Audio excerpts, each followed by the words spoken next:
Salut tout le monde. On va encore poursuivre la correction du travaux dirigés. Ici pour l'exercice 16, la question 4 je pense. Donc oui, question 4. Ce qu'on a fait la dernière fois, c'était... Ok, ici il faut pas... Donc, c'est pas la peine de faire la jointeur. Ok, bah, on va directement utiliser la table ou la relation acteur. On va directement utiliser ici A. On va faire la sélection sur A, choisir les acteurs, choisir les acteurs, choisir les films, les acteurs ou les films dont de neuf à jouer.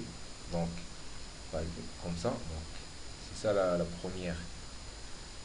Le résultat, par exemple, on a le titre du premier film c'est A, le titre du deuxième film c'est B, troisième c'est C, quatrième c'est D. Toujours on a de neuf, de neuf, de neuf. Ok, l'acteur ici. Comme ça, on va faire restriction sur A ou les acteurs. Et on va avoir cette table-là, par exemple. Parce qu'on a ici, on a titre et acteur. On a l'acteur et le titre du film. Après ça, on va faire la même chose. On va faire ici la restriction sur la table A des acteurs. Acteurs avec la condition acteur différent de 9. Ok. Donc on va par exemple obtenir le résultat suivant. On va obtenir une table comme ça avec titre et acteur. A, B, C, E. Et on a ici Ali, Med, Hind, Ali. Voilà. Donc ce qu'on va faire à la fin, c'est de prendre R1 et R2. On va faire la jointure. La jointure de ces deux-là. Tel que R1 titre égale à R2 titre. Ok. On va prendre la jointure de ça et ça. Donc on va choisir selon tel que titre égale à titre. Donc les titres doivent être égaux. Donc par exemple on va obtenir sa table là. La table comme ça. La table comme ça. Donc la table sera, donc c'est ça le R, c'est ça le R3. Voilà, c'est ça R3. C'est ça R3, la table comme ça. Donc il va contenir cette colonne et cette colonne avec cette colonne. Après ça, il faut faire la projection. Donc la projection sur les acteurs. On va trouver que c'est Ali, Mohamed et Hind qui sont ils étaient des partenaires. Ils étaient des partenaires de Donov dans des films A, B et C. Ok. C'est ça.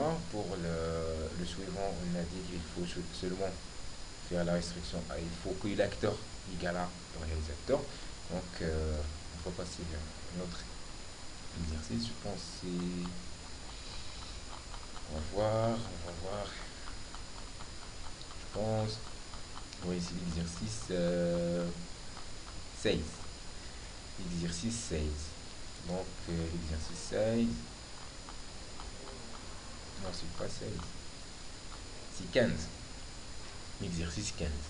Donc, soit la relation suivante avec les dépendances fonctionnelles. A détermine B, C, D, E.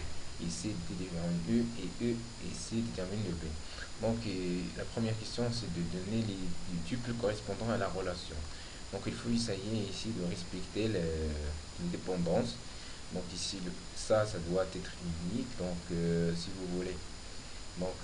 Pour remplir ça, il faut toujours voir. Donc, pour B, c'est toujours déterminé par U et C.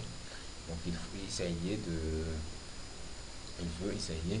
correspondre le B1 à C2 et donc c'est B à C et E qui doivent être uniques. Donc ici il ne faut pas répéter par exemple B3, il ne faut pas mettre ici C2 et ici E1.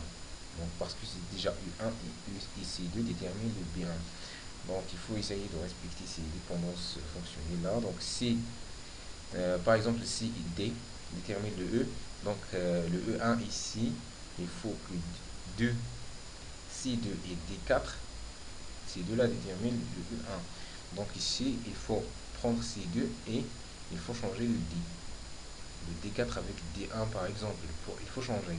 Parce que si on met ici D4, donc alors C2, D4, il va déterminer E3 et il va déterminer E1 en même temps. Donc ici, il y a un problème.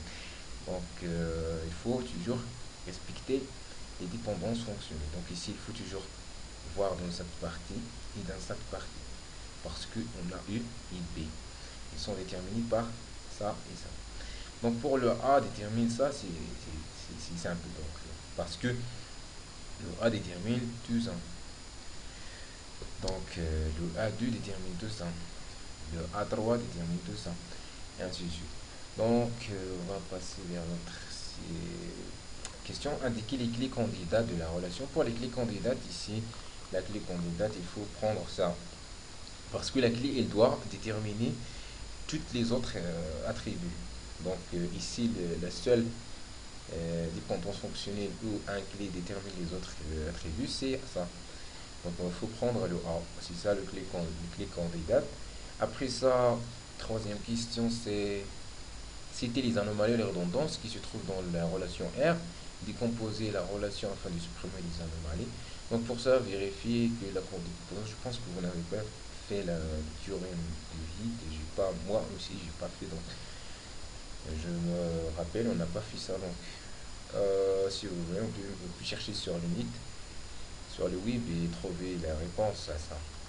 Donc bon, on a une violation ici.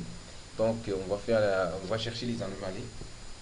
Donc avec l'attribut, donc on va prendre l'attribut A comme clé primaire. C'est ça les clés primaires. Donc on va chercher les anomalies.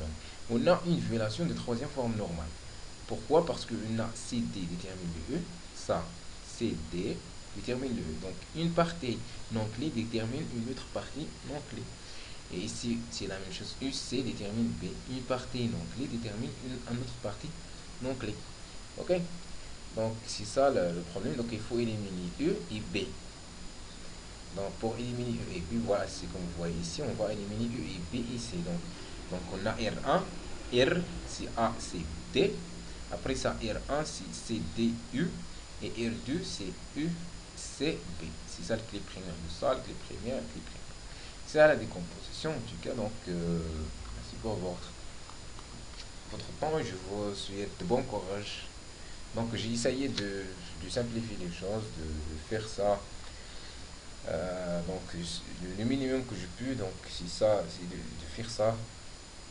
Donc je vous souhaite bon courage. Essayez de réviser le cours, aussi simple. Avec cette correction, vous pouvez obtenir 15, je pense. Donc 15, 14, donc c'est déjà bien. L'essentiel c'est de valider, donc bon courage. Donc merci pour votre temps. Encore une fois.